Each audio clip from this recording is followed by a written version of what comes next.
প্রত্যেক ফরজ সালাতের পরে যে ব্যক্তি আয়াতুল কুরসি পড়ে তার জান্নাতে যাওয়ার ক্ষেত্রে আর কোনো বাধা থাকে না, একটা জিনিস ছাড়া, সেটা হচ্ছে মরণ, মৃত্যু।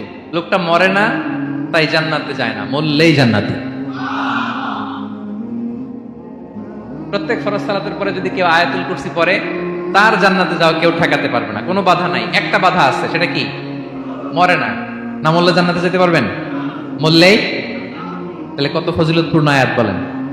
বাতুপা হাতের আমার কলেজের টুকরা ভাইয়েরা, প্রত্যেক ফরজ নামাজের পরে এটা পড়বেন ইনশাআল্লাহ। বলেন সবাই, প্রত্যেক ফরজ সালাতের পরে এই আয়াতুল কুরসি পড়বেন।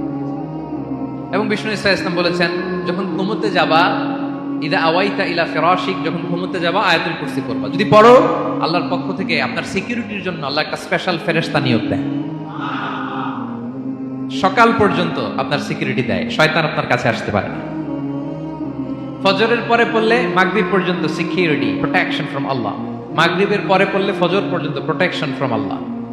তাহলে দিস আয়াতুল কুরসি শুড বি আওয়ার ওয়াজিফা, ডেইলি ওয়াজিফা at every morning and every evening for every Muslim. ঠিক কিনা বলেন? প্রত্যেক মুসলিমের স্পেশাল ওয়াজিফা হবে আয়াতুল কুরসি। ফরজ নামাজের সালাম ফিরানোর পরে আস্তাগফিরুল্লাহ আস্তাগফিরুল্লাহ আস্তাগফিরুল্লাহ 3 বার, সুবহানাল্লাহ 33 বার, আলহামদুলিল্লাহ 33 বার, আল্লাহু আকবার 33 বার, লা ইলাহা ইল্লাল্লাহ ওয়াহদাহু লা শারীকা লাহু, এগুলো পড়ার পরে আমরা আয়াতুল কুরসি পড়ব। তাহলে জান্নাতে ঢোকার এন্ট্রি আমার কেউ ঠেকাতে পারবে? তাহলে পড়বেন সবাই আয়াতুল কুরসি। এই হচ্ছে আয়াতুল কুরসির ফজিলত। জাদু টোনা, বান, ব্ল্যাক ম্যাজিক, এগুলোর অনিষ্ট ক্ষতি আছে না নাই? অনেকের সমস্যা, বলে হুজুর ব্ল্যাক ম্যাজিক করেছে, জাদু করেছে, বান মেরেছে, এগুলো থেকে আল্লাহ তাআলা আপনাকে প্রোটেকশন দিবে। শয়তান আপনাকে ওয়াসওয়াসা দিতে পারবে না, কাছে আসতে পারবে না। জিন এসে আপনার ডিস্টার্ব করতে পারবে না। জিন পরে ডিস্টার্ব করে না?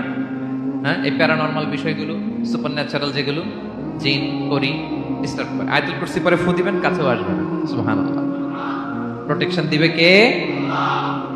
তাহলে রামাটেক্স গ্রুপের আজকের প্রোগ্রামে আমরা সবাই একমত হলাম যে আমরা এখন থেকে ডেইলি ফরজ সালাতের পরে আয়াতুল কুরসি পড়বো, ঠিক কিনা? কিন্তু তার আগে তো নামাজটা পড়তে হবে নাকি? হ্যাঁ, 5 ওয়াক্ত সালাত জামাতের সাথে পড়বেন তো? হাত তুলে ওয়াদা করেন আল্লাহর সাথে, বলেন আল্লাহ, হাত তুলে ওয়াদা করলাম 5 ওয়াক্ত নামাজ জামাতের সাথে আদায় করার চেষ্টা করব, তুমি তৌফিক দাও। আওয়াজ করে পড়ুন আমিন। আর নামাজের পরে আয়াতুল কুরসি পড়বেন ইনশাআল্লাহ। বলেন